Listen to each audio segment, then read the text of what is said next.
In today's video, he was looking on the cameras, and he had a sledgehammer.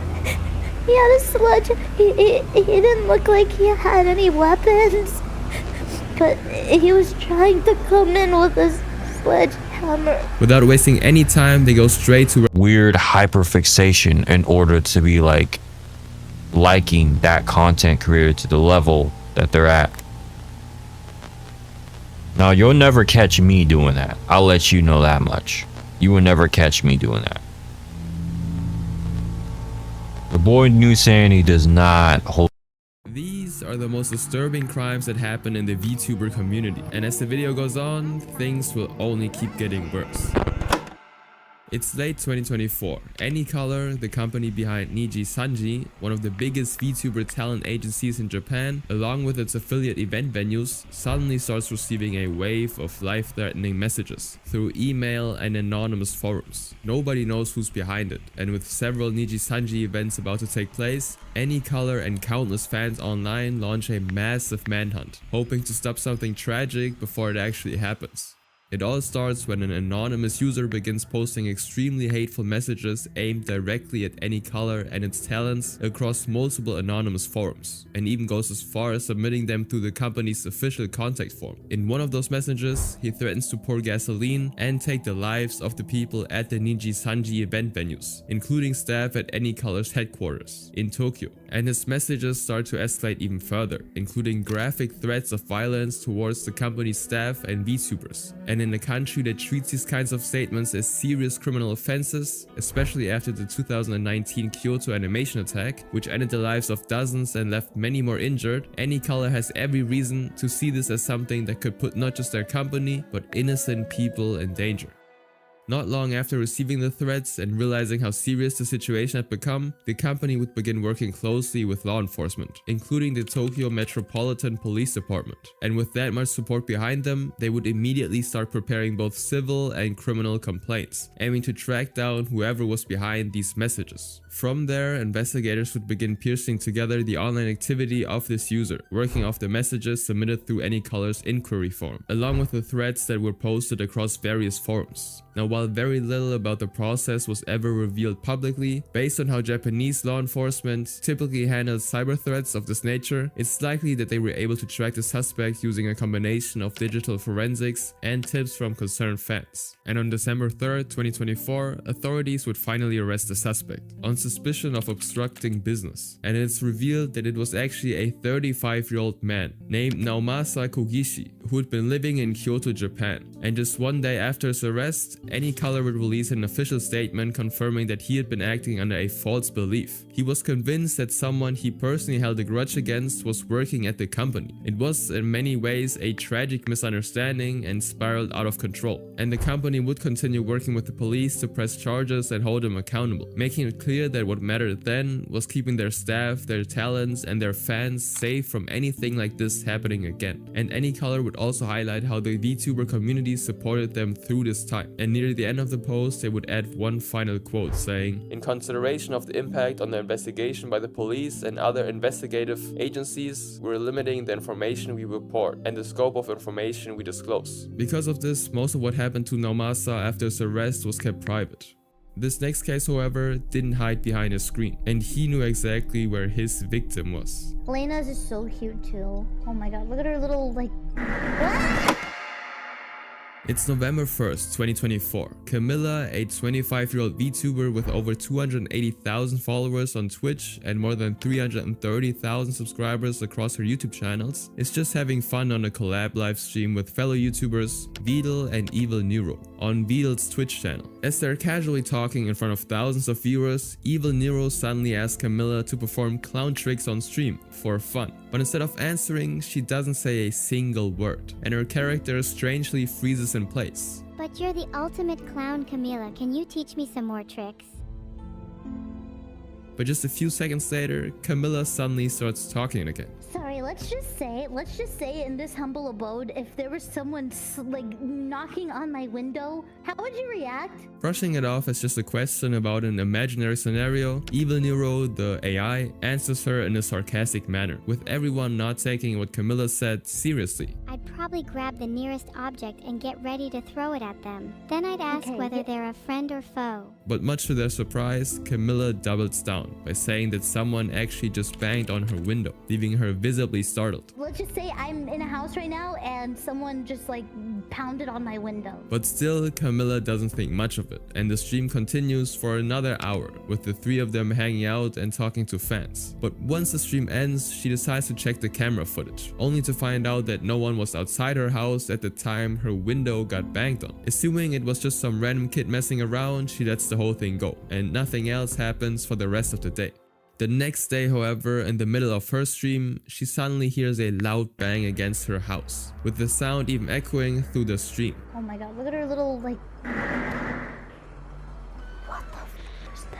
Fearing that something bad might happen, or might have already happened, she quickly mutes her microphone and presses the panic button, which is an emergency alert device that contacts the police, and she rushes out her room to check if her mother's okay. Thankfully, she sees that her mom is safe, and it turns out that her mother's already looking through the cameras, saying that a man holding a sledgehammer is banging on their garage and trying to break into their house. She was looking on the cameras and he had a fucking sledgehammer.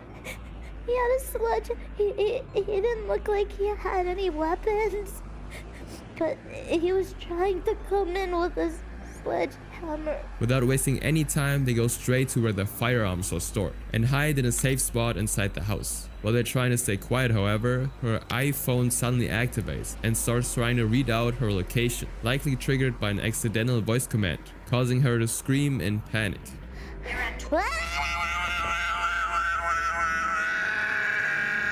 She quickly shuts off her phone and goes completely silent, and all they can hear now is the man outside, screaming erratically.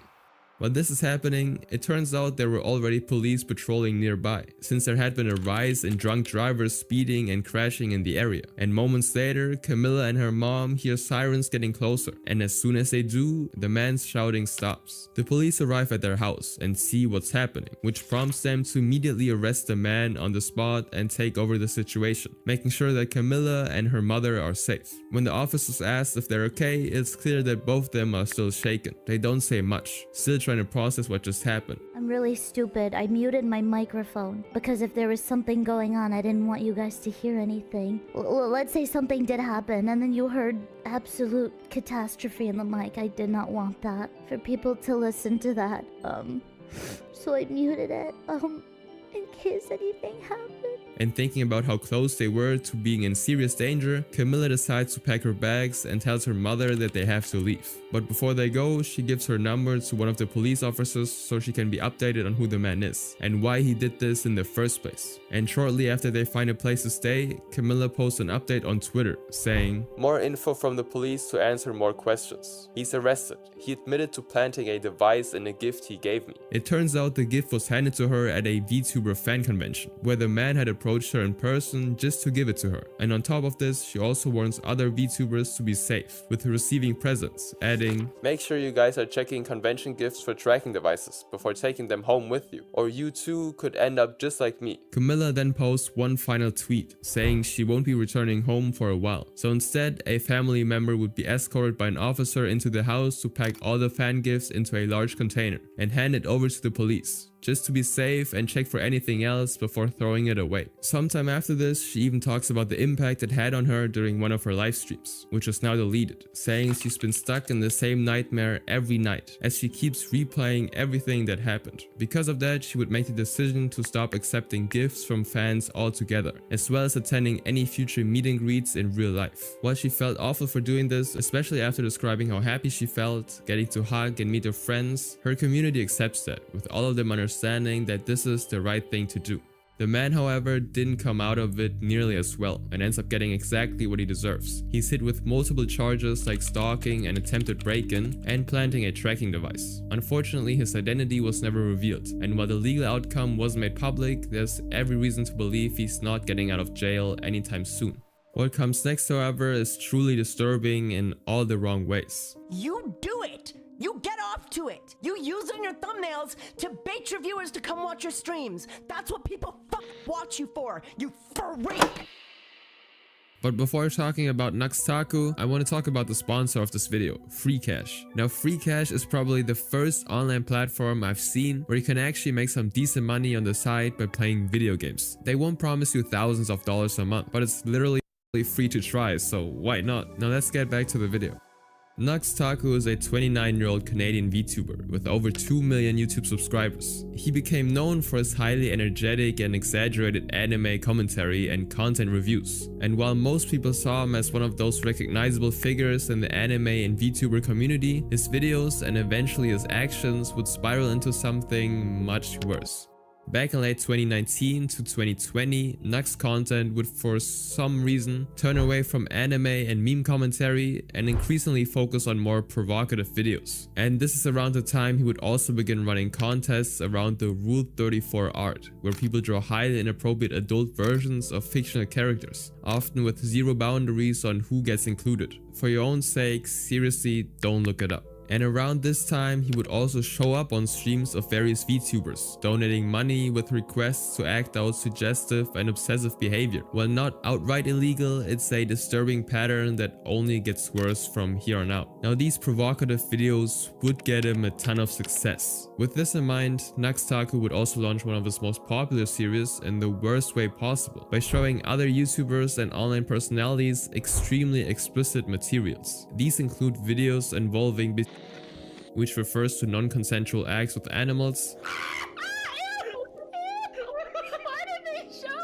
suggestive content featuring blood-related fictional characters, and even adult depictions of characters. Despite his attempts to censor it or bury it within his thumbnails, Canada strictly forbids the possession or distribution of explicit content involving younger people, whether real or animated. And yet Nux not only watched and possessed these materials, but also distributed them across his channel. By 2020, Nux then came into contact with an infamous NSFW artist known as Shatman, someone already banned on multiple platforms due to his disturbing content and a long list of public controversies. One of the most disturbing examples came in 2016, when Shatman drew an overly explicit image of Keemstar's real-life daughter, who was just 8 years old at the time. This post sparked immediate outrage and would go on to resurface years later as one of the most well-known controversies tied to his name. Even with this reputation though, the two would start exchanging messages. A year later, Nux would then start using very questionable artwork in his videos, some of it coming directly from Shatman. In one of those thumbnails, for example, he used a piece of Shatman's collaborative comic with Belle Delphine, something many viewers instantly recognized and called out in the comments due to the artist's notorious reputation. But despite all of that backlash, Nux simply wouldn't respond. Instead, he'd be seen liking some of the comments that bring this up, and the image would stay up for quite a while, with nothing ever said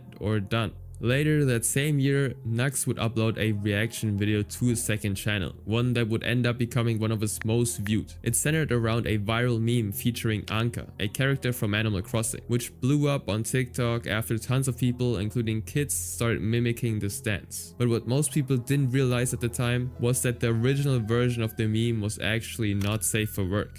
Nux even mentions how strange it is that kids are doing the dance now, but rather than say anything beyond that, he just brushed it off and starts talking about how good the music is. What makes it even worse is that the thumbnail he was using for this video was pulled directly from the explicit version of the dance. YouTube would inevitably step in and take the whole thing down for violating their rules about explicit content on their platform. But this wouldn't be the only thing Nux would be involved in. Around late 2021 and early 2022, Nux would again find himself caught in yet another controversy, this time involving a different VTuber named Bungo Taiga. It all started when Taiga was exposed for allegedly trying to obtain explicit photos from a year-old. And as soon as this information would surface, Nux would publicly shame him, even calling him a predator in front of his own audience. And this is where things get twisted. Taiga himself would respond to this by releasing a document he calls the exoneration document. In it, he doesn't just deny the allegations against him, but instead he also tries to turn the blame onto Nux himself. On his own stream, Taiga would claim that Nux's frequent use of content revolving around adult depictions of fictional younger people basically normalized this kind of content, making him think that this kind of behavior was okay in the first place. Stop acting like it's the worst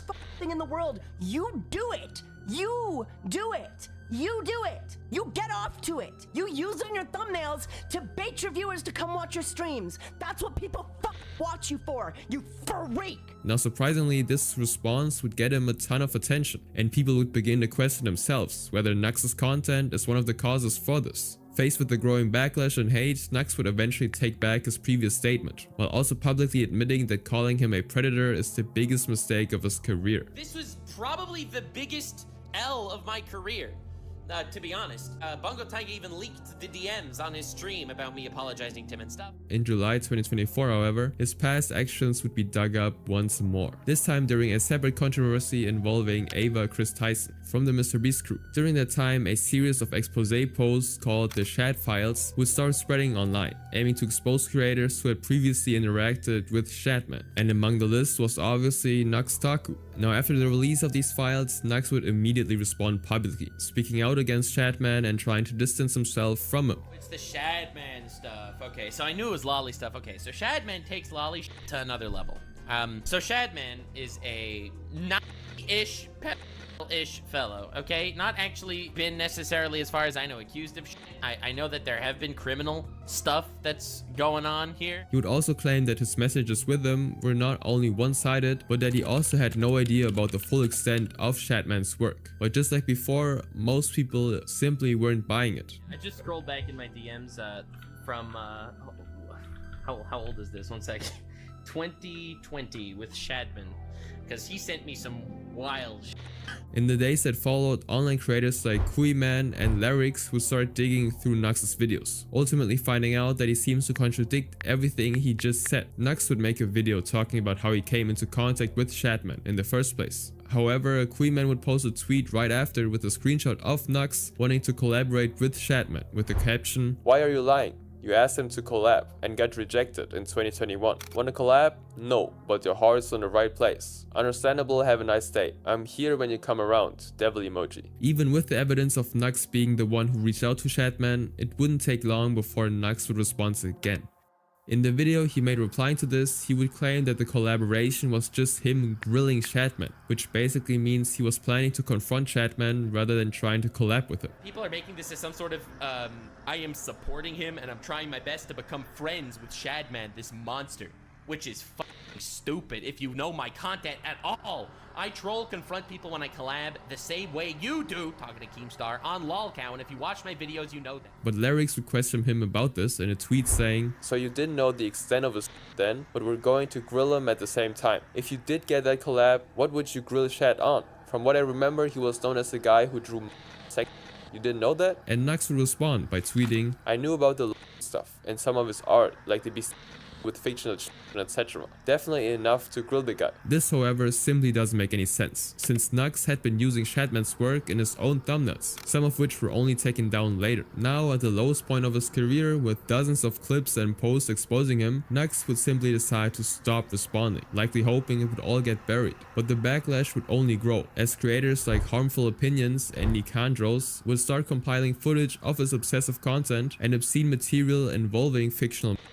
Harmful and Nicandros would also end up releasing a video in August of 2024, exposing a significant amount of Nux's hypocrisy. Not only did they disprove the idea that Nux was ever truly criticizing Shatman, Harmful would also point to one of Nux's thumbnails, which showed a highly disturbing and inappropriate piece of artwork, including a dog and a woman. Another thumbnail was also brought up, with Harmful explaining that a reverse image search would lead to an explicit adult site, where the image itself would contain violent and graphic themes. This huge amount of information was actually obtained from the Reddit account of someone who used to keep tabs in Nux's subreddit, and although this account has long been banned, the posts that are made on Nux's subreddit are still up, and they document a massive amount of explicit materials that Nux used for his thumbnails. But what really catched people's attention is that within the Reddit post that Harmful shows, a white-haired anime girl is seen in the middle, and it was the avatar of a well-known VTuber by the name of Gargura. Keep in mind that this was the same girl that was in the image with the tag imminent.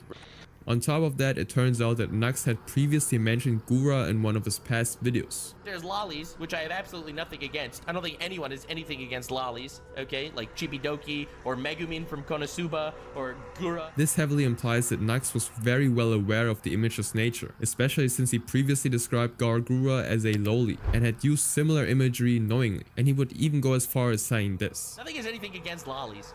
It's lolly that's the gray zone. This guy's pinned tweet that he retweeted is this, all right? Look, it's lolly stuff. That's a line, all right? Lolly stuff, that's the gray zone, not actual but the gray zone. Which simply isn't true, considering that in Canada where he lives, this kind of stuff is basically just illegal.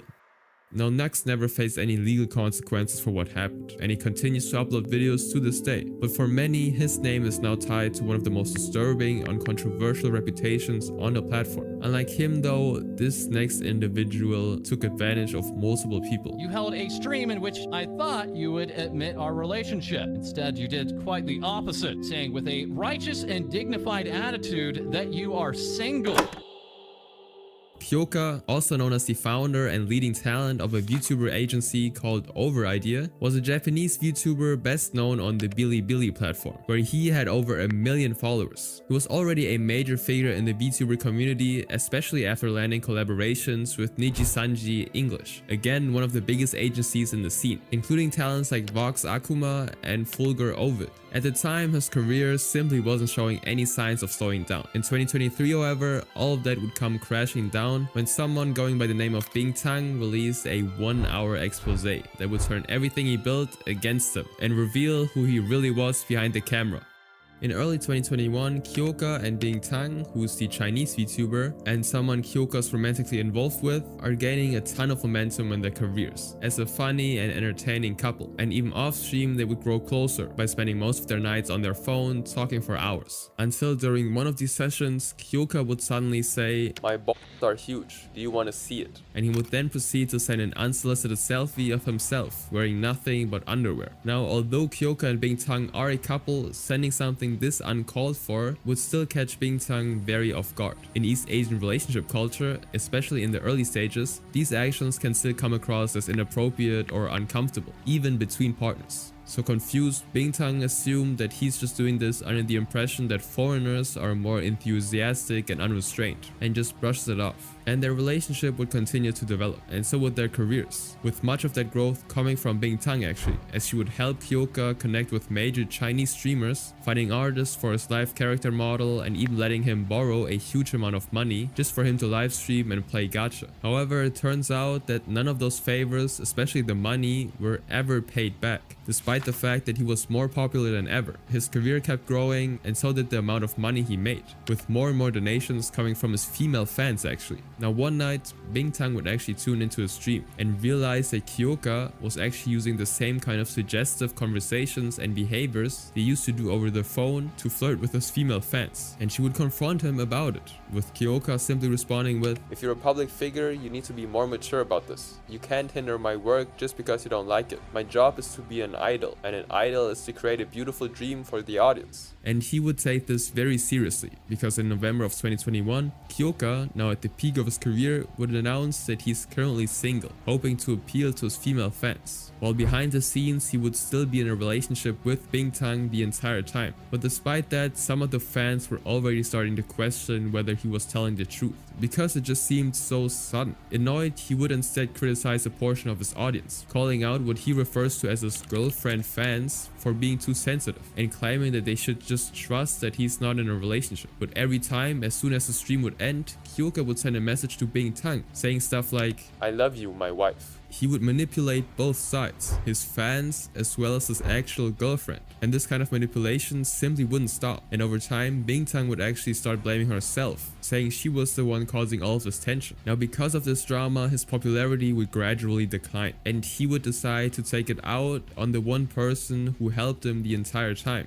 He would start yelling at Bingtang, telling her that it's all her fault, but he would quickly go back to acting sweet and telling her nice things whenever he wanted to initiate inappropriate conversations over the phone. He would start calling her his wife again. This made Bingtang very confused and felt like something was seriously wrong. So she would turn to a friend going by the name of Pari, who would end up telling her something she didn't expect at all. Kyoka's like this. He's someone who will sacrifice others for his own benefit. And Bingtang would find out that Kyoka had actually been in a similar relationship with Pari before. It was all just a big game to him. Now the moment he realized that they actually talked with each other, he would immediately start lashing out again, telling her to never speak to Pari ever. But it's around this time that Kyoka's actions would finally start catching up to him. Some of the fans who used to support him were starting to pull away, especially the ones he once called his girlfriend fans. And a lot of it had to do with his personality behind the scenes, since the drama started to leak out. But this would simply make him treat Bingtang even worse than before. Whenever he would see VTubers who were more popular than him, he would get jealous and start saying inappropriate things behind their backs just to make him feel better. And at the same time, he would start messaging a bunch of female streamers in private. He would check if they're having a bad day, ask them if they want to talk, and slowly get closer to them over time. And just like that, a lot of them will start growing attached to him, texting with him constantly, getting on voice calls, and even sending photos and sharing personal information. But not long after,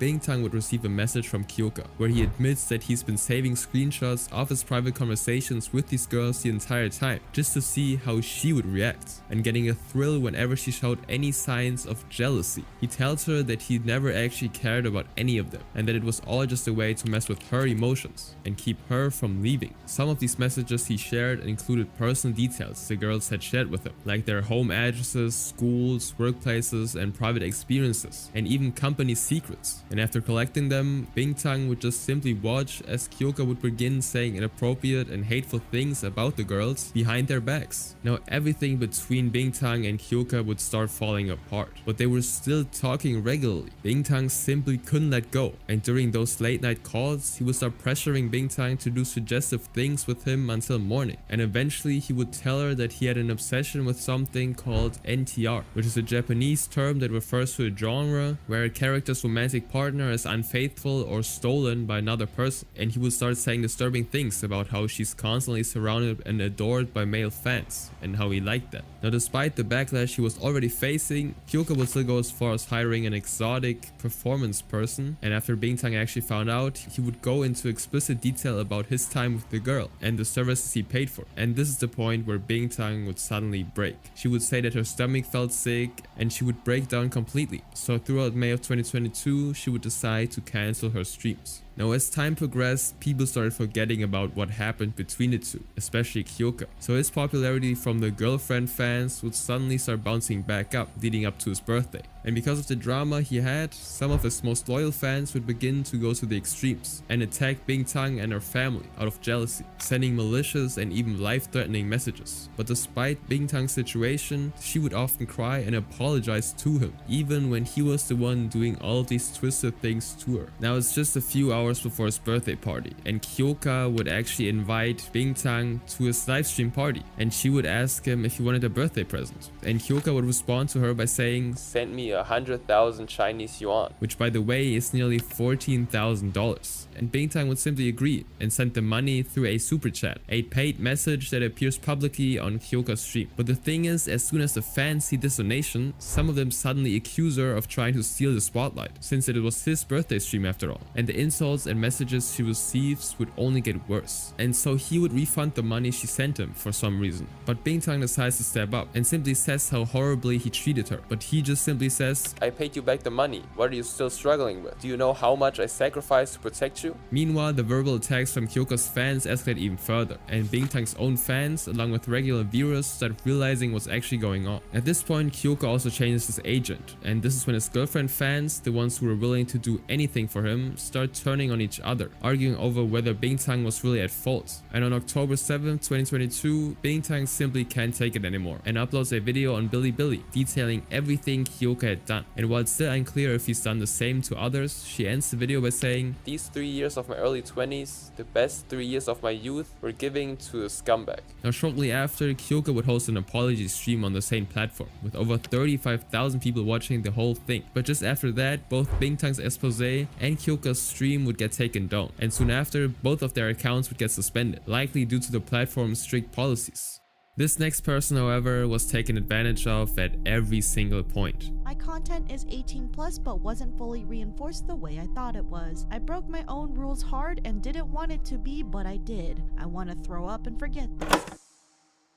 It's January 2022. Mauzi Banharu is a young VTuber who's still legally a and she reaches out to another creator named Ja Waffle, better known online as Waffy. Now Waffy has built her presence streaming VR chat on Twitch, calling herself a Neko-made VTuber, with a personality that's as flashy as her character model and content she openly says is made for adults. Despite this, Haru isn't looking for anything more than streaming advice and a new friend, and Waffy actually responds to her by sending her a link to her Discord server. Now before letting her in though, she asks how old Haru is, and when Haru tells her she's Waffy hesitates for a moment, saying her content is made for adults, but still the conversation keeps going and says, "You're fine, just be careful. A lot of people in the VTuber community say that if you're a get the f out. I'm not picky, but I'm just helping you by giving you a warning too." And Haru is allowed to join the server nonetheless. And things are surprisingly normal at first. The conversations mostly are about tips on how to get better at streaming, with Haru even offering to draw her some artwork just to show appreciation. It isn't until late March of 2022, just 2 months after they first meet, that Waffy starts to show what kind of person she really is.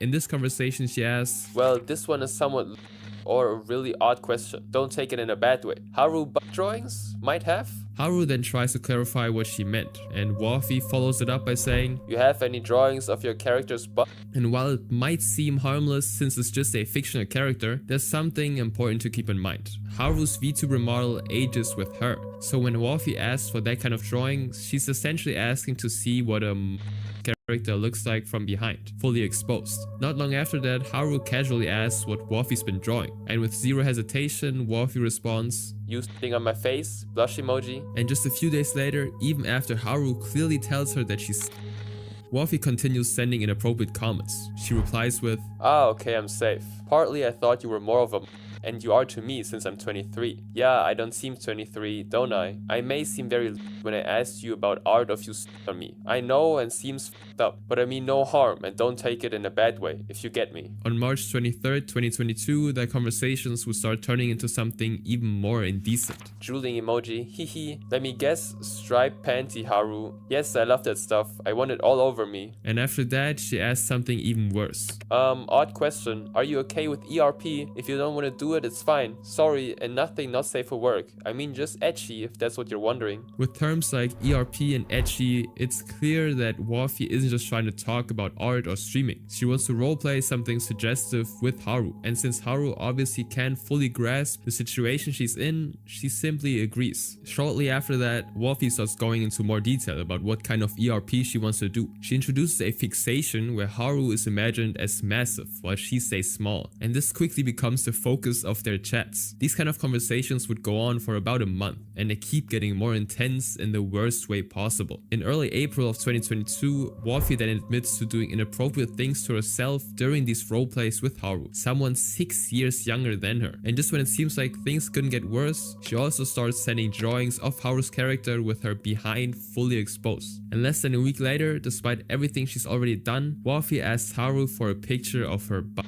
But what Haru doesn't realize is that she's not talking about her model, she means her real body. And Haru agrees. And right after that, Waffy tries to act like it's harmless, saying, "All I'm saying, be careful though. Not to me, but like in general. I'm not harmful. I'm straight honest and blunt when saying things. I don't mean them in a harmful way and won't lead to any more hardcore. Do you get what I mean? I just feel cautious about asking that since I had friends remove me before. That's why I'm scared asking. Sorry, rant." And with how much Haru trusts her, she ends up sending multiple explicit photos of herself, with Waffy responding in very inappropriate ways, flooding the messages with drooling emojis, for example. And months later, in late 2022, Waffy would take things even further. On a live stream, she puts together a so-called tier list, and weirdly enough, she tries to get someone on the stream to ask Haru for a submission. Now it's never clear whether she's referring to Haru's character or her real body, but it's disturbing nonetheless. And someone who I'll introduce later would call her out for it, directly confronting her over how far she took things on stream. But instead of owning up to it, Waffy simply brushed it off, blaming alcohol and her meds for how she acted. Now Now, despite everything Wafi's already done to her, Haru would admit that she has feelings for her. And at the time, she actually says this only because she's emotionally attached and just doesn't want Wafi to leave. But Wafi would actually decide to turn it down, saying, "The thing is though, you're younger than me, so sadly we can't date, like legally. I can't date you. 23 minus 18 equals 5 years older than I am. And I looked it up and I believe 5 years isn't okay for dating. Basically dating at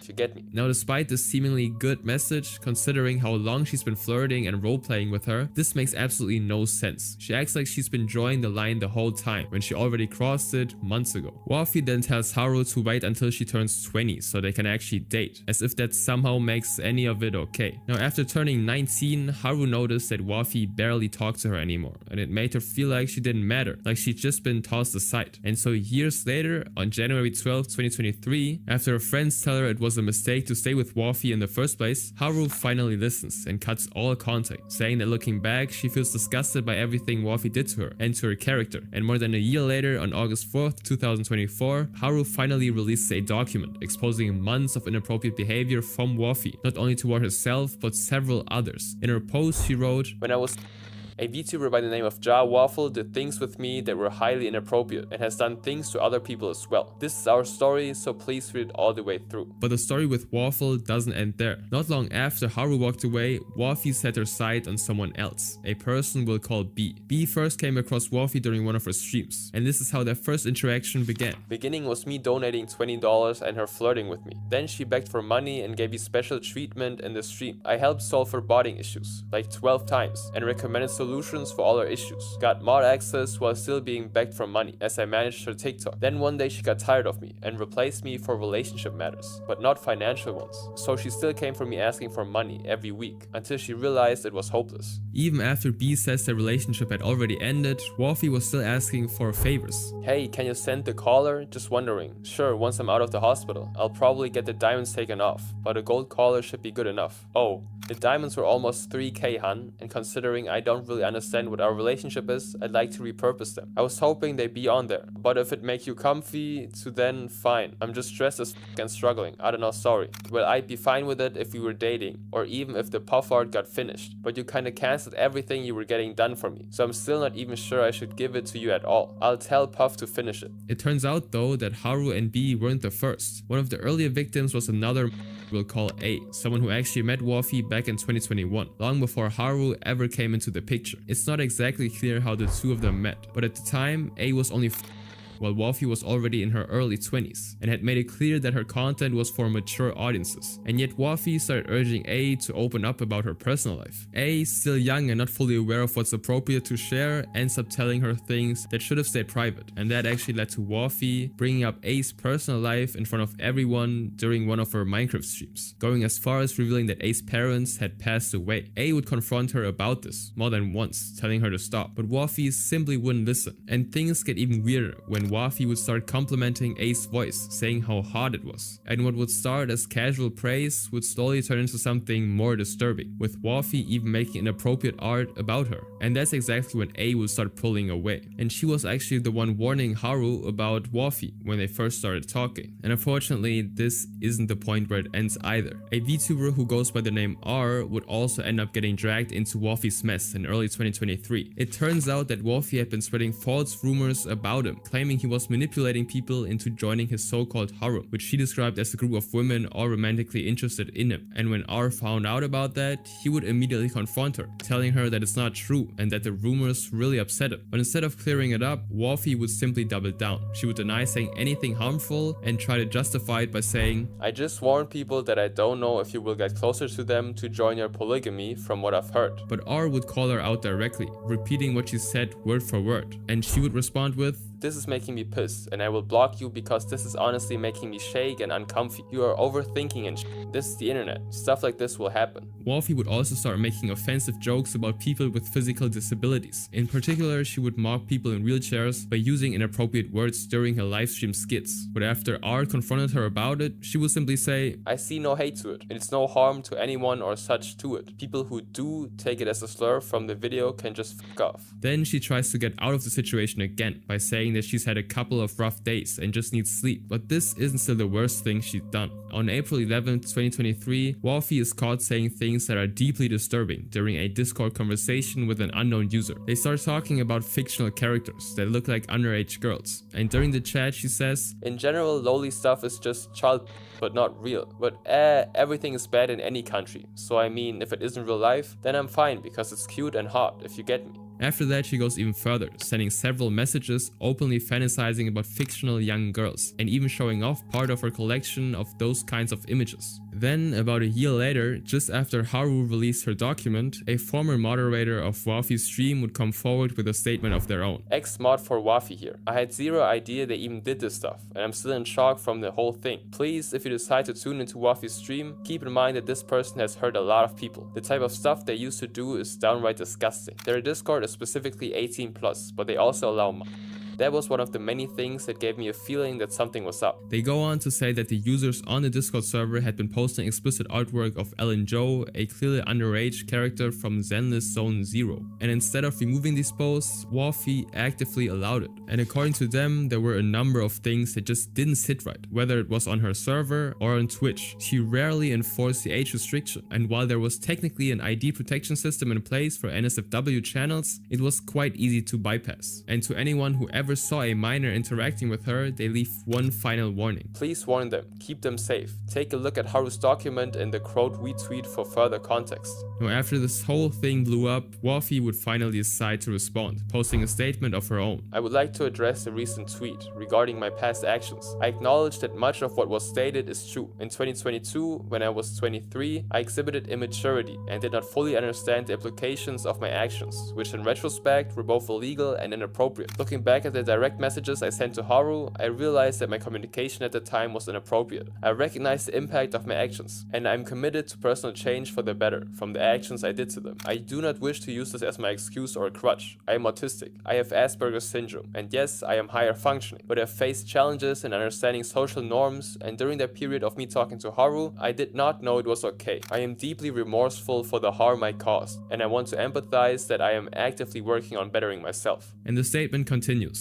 While I do not expect anyone to accept my apology, I want my efforts to change to be acknowledged. These are mistakes I will learn from, and I'm seeking help to ensure I evolve into a better person. As I take time away from streaming to focus on my healing, I hope to return with a renewed sense of purpose. This experience has left a lasting impact on me. I am committed to growing from it. Thank you for your understanding, and I appreciate your patience during this process. Then, on the afternoon of August 7th, 2024, Wafi would return with another tweet. She writes, "My better response," and links to a second apology document, posted just 2 days after the first one had been deleted. Compared to the original, this one is even shorter, just a single page, and most of it reads more like a stream of emotion than a proper response to what she's been accused of. In it, she writes, "I am a disappointment to everyone I trusted. I broke my own rules hard. I didn't want it to be, but I did. I want to throw up and forget this. Some people can change. It takes time, so please give me that. Finally, I want to say again, I am sorry, Haru, and everyone I hurt." Now, all of her social and online activity would completely disappear, and considering that many people have been given awareness about her, it's clear that her name won't be coming back ever again, or at least won't in the near future.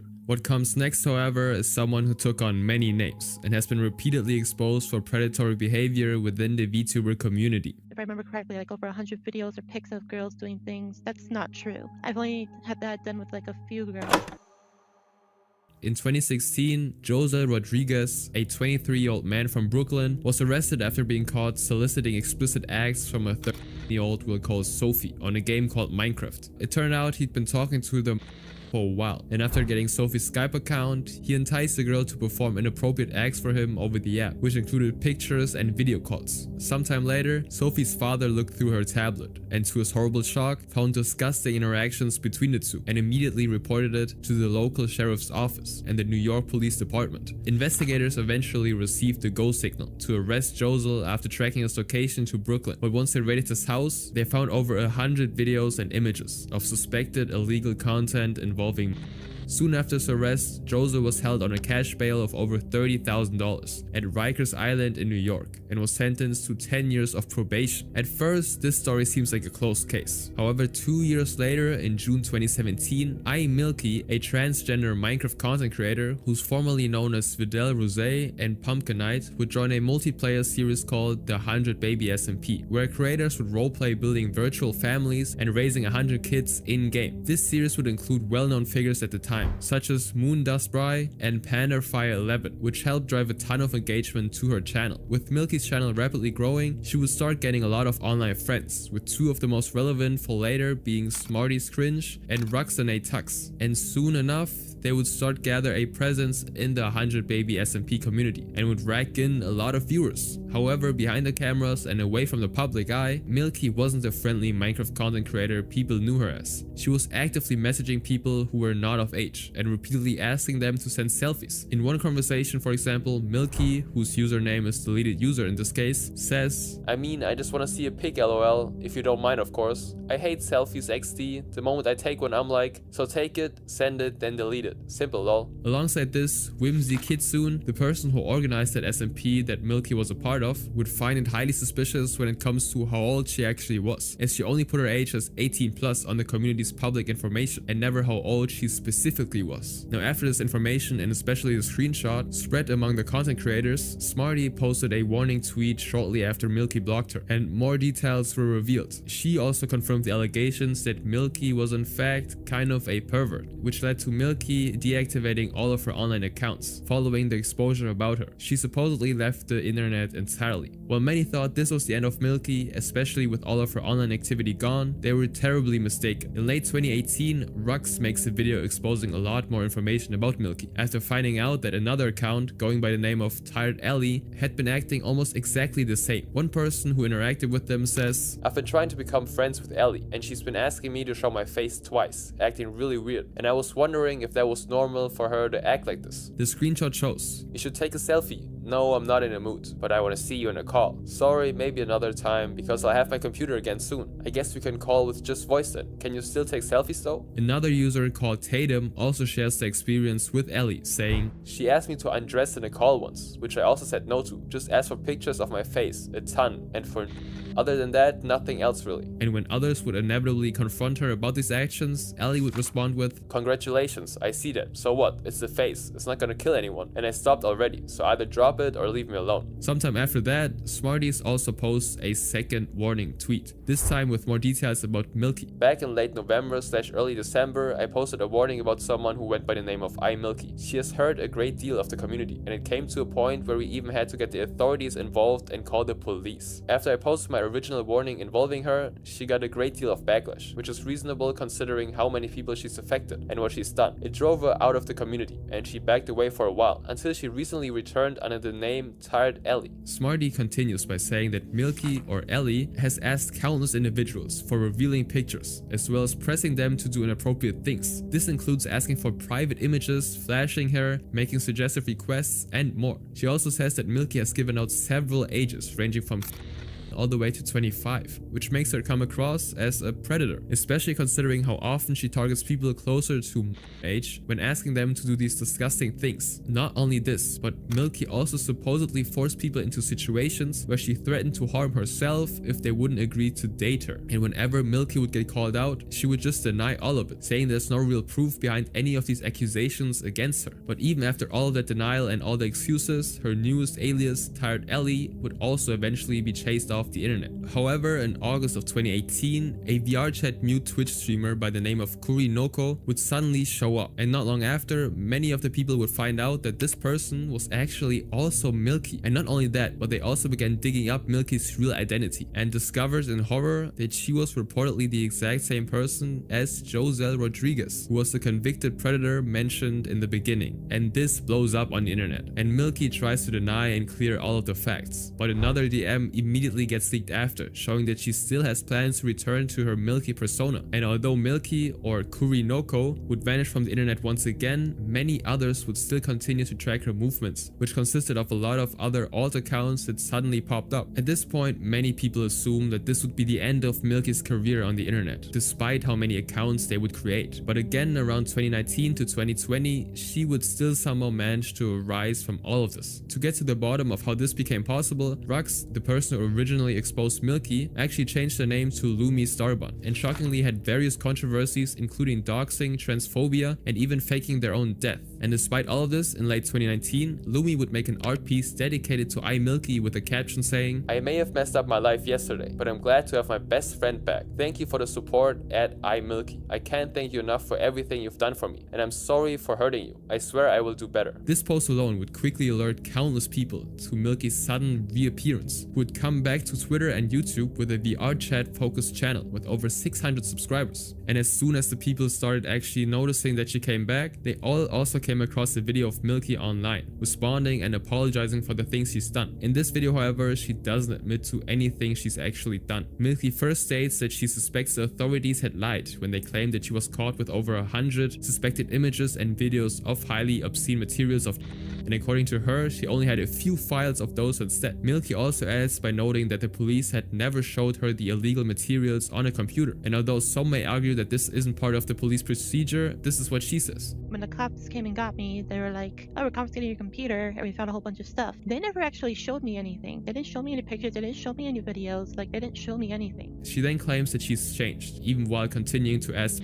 for selfies, explicit photos, and inappropriate roleplay. Afterwards, she also expresses depression and anxiety, seemingly to gain sympathy. There's also an attempt to justify her actions, saying she doesn't have control of something in her that's causing all of this. Because it was something that happened. At the time I had no control over. Some of you may think I'm stupid for saying that, but I'm being 100% honest here. There was something in me at that time that I just couldn't control. And it's some whole other thing. I know people won't believe me, so I won't bother going into it. She then talks about deserving not just a second, but a third and fourth and even a fifth chance. Everyone deserves a chance. Everyone deserves another chance. Some people, they mess up a few times. I'm one of those people, but no one's perfect. In the summer of 2020, Milky would return to her Twitter with a flood of tweets. She admits to the horrible things she did and asks for another chance, reminding everyone that she's human too. But just as quickly as she came back, Milky's activity would again completely stop. And it definitely wasn't for a good reason. In late 2020, Rux would drop a bombshell of an expose again, revealing that Milky had allegedly done it again and again, and this time using a new account. "This is iMilky, a known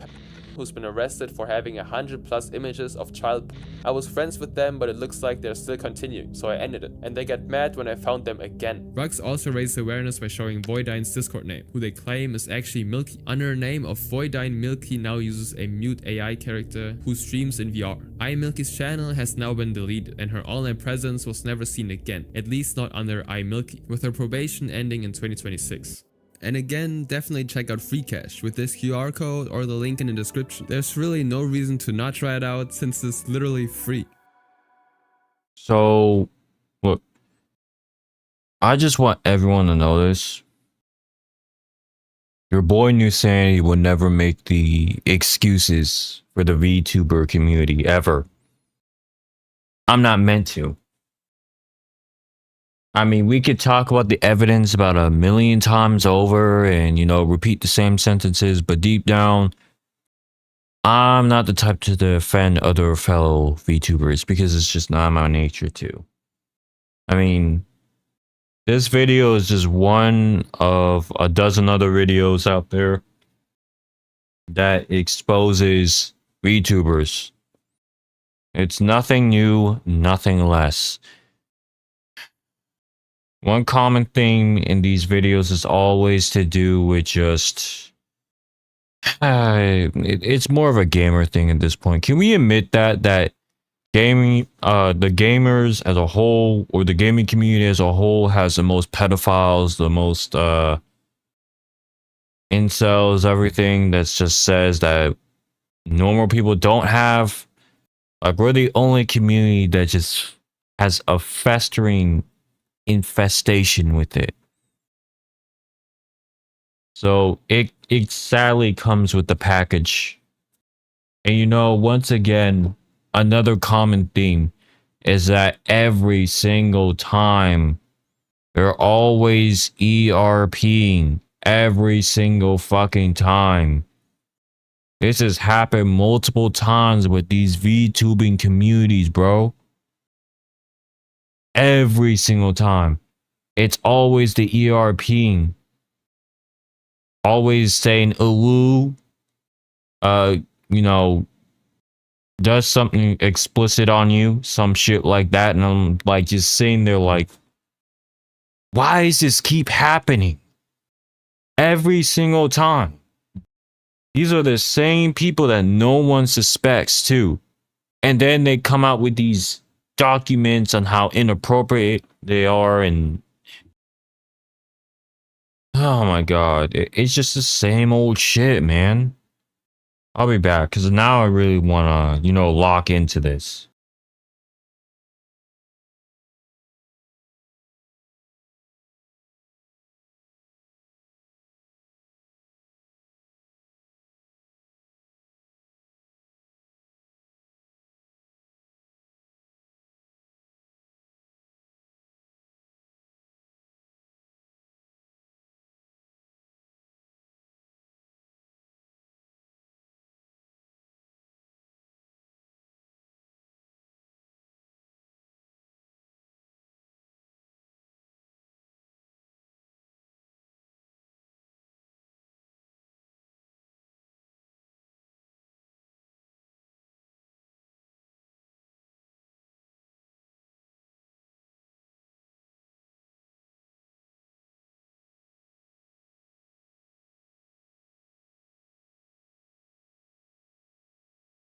One thing I also recognized too, just before I took my break, is that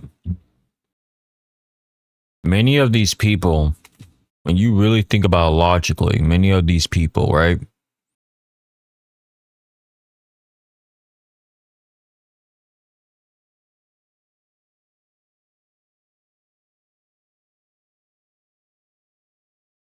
Many of these people they always make these long paragraph like apologies, but it's never really about truly owning up. It's just kind of like, you know, you're supposed to just accept it. You know what I'm saying? And then they do it again instinctively. So that, if that doesn't tell you what's going on here, I don't know what else will. But I know this much. Every single time when one of these VTubers do that type of shit, you just, listen, you just don't acknowledge it, right? Because at the time you're thinking, this person's gonna change. They have to become a better person eventually, right? They have to not make the same repetitive ass mistakes. You're wrong. They will make the same repetitive ass mistakes as they did beforehand. I don't believe in change. This is the prime example for many of my past few videos that these people have always talked about change, but they haven't really committed to the actual change. See, that's why I believe in holding on to grudges too, because, you know, grudges can be considered childish and immature, but if you utilize them correctly with actual accuracy of who you're holding a grudge against, you'll notice that basically you're not wrong. Because guess what? The same person is going to do the exact same fucking actions. This being the prime example. So no, this person will tell you straight up that you're wrong, but they did nothing at all. All they did was just say, I'm sorry and I am hateful of what my horrible actions have done to people, which is their way of just saying, can you piss off? Seriously, can you really just leave me alone? Like, I made one mistake. That's why you gotta just, you know, put them into peer pressure and just make them understand that I'm not letting up. But see, the internet or humanity in general, they let up too quickly. They're not strong enough to understand that some people just don't deserve to be left alone.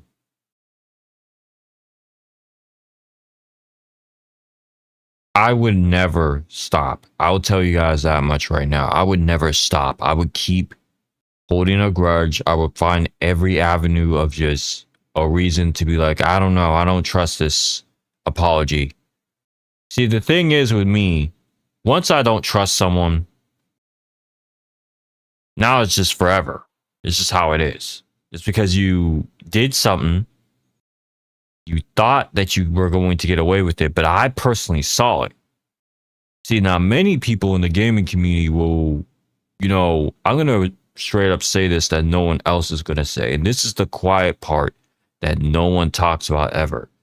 Many people in the gaming community will pick and choose their VR chat players.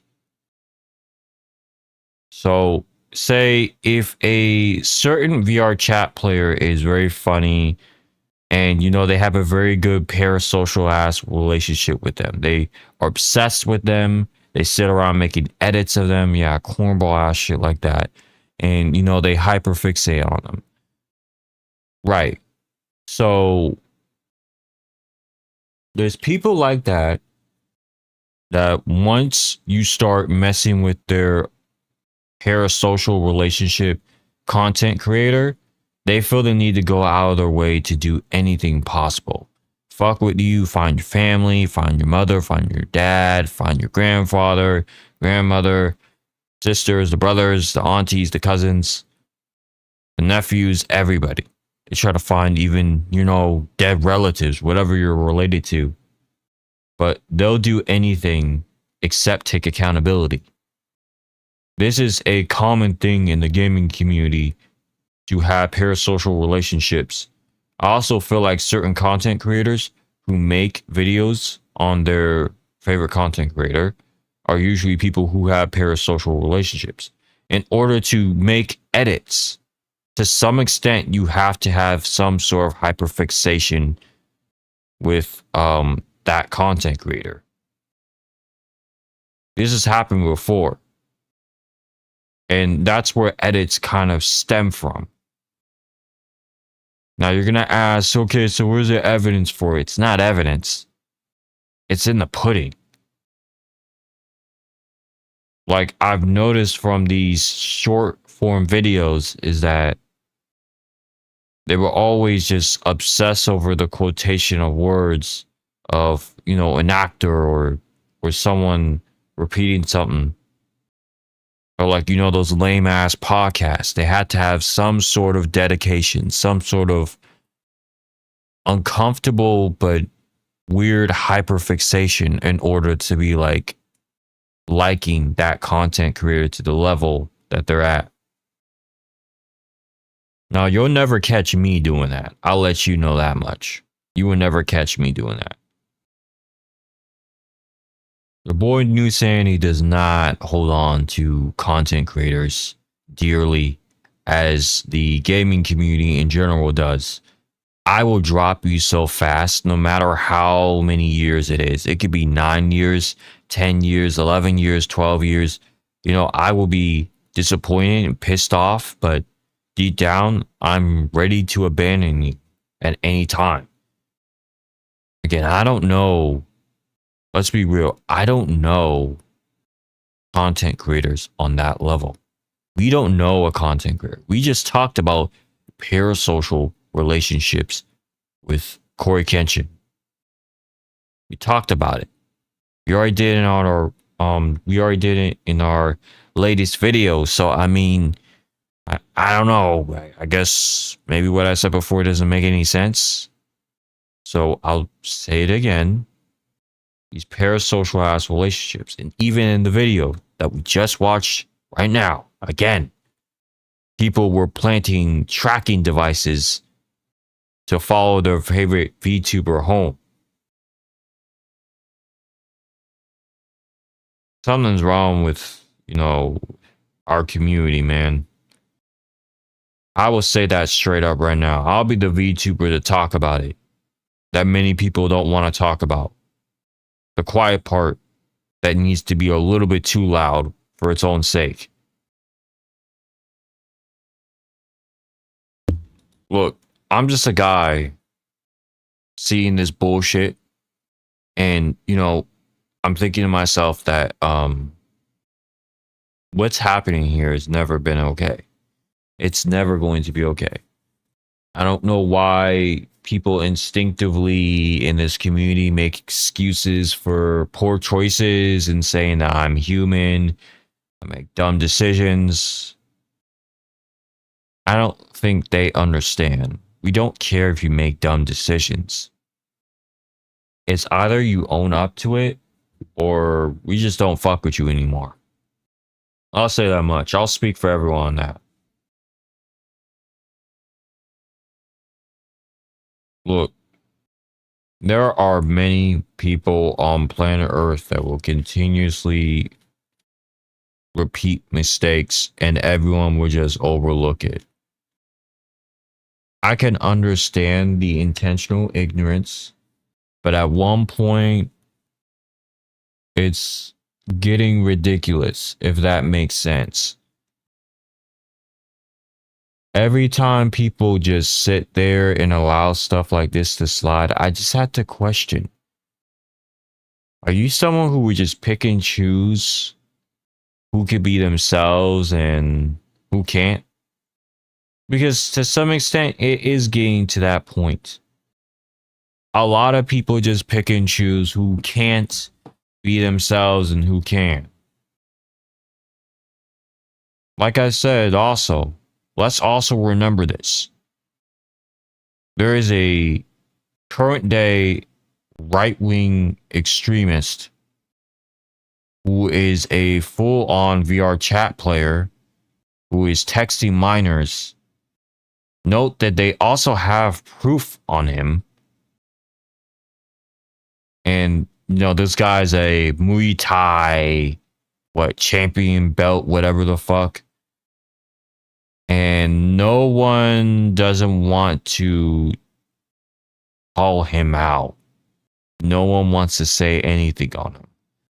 So if that doesn't tell you how fucked up our community is, we're literally taking in any rage baiter or any sick fuck and just excusing their actions. It makes perfect amount of sense to me as to what's going on. Luckily, Instagram is always there to remind me a majority of the internet is real. And I love that small majority that just says, fuck him.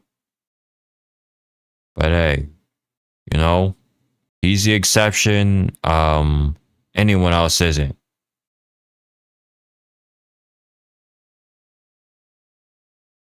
So that just lets you know what I'm trying to talk about and who I'm definitely throwing, a little shade at. I'll tell you that much. But yeah, guys and girls, just always and please don't be scared to be bold enough to call this shit out in the VTubing community. I feel like many people are scared to do so because they feel like they're going to be attacked personally. Again, with that one Chinese VTuber that had a lot of fangirls obsessing over him, he basically had an army of bees swarming her and trying to attack her and all this shit. I had to let you guys know that the VTuber community is never supposed to be great. But if you're an up-and-coming VTuber, I feel like you should intentionally, when I say this, don't be afraid to call out the community or call out the people in the community. Just say it straight up with your chest, and I mean this with a backbone, back up, chest out, and say it with your big boy or big girl voice. Don't sit there and, you know, tolerate certain shit because that person's funny or this person's funny. You know, we could go into that all day, but it would make no difference. So, I'm going to let you off here. This just lets you know to never trust everyone on the internet. By the way, anyone with a fucking mask like this, whatever this fucking freeze frame is, yeah, horrible. Always a horrible person behind it. Just know that. Immediately judge. Just immediately judge anyone with a mask like that. Definitely, when I say this, definitely giving off them vibes, if you know what I mean. I would rather not talk about them, but yeah. That's all I gotta say on it. I'll see you guys in the next one. Peace out. Hi, I'm Lucy Christian. I am the voice of Ochako Uraraka, and you should subscribe to Neusxanity's channel. Peace out!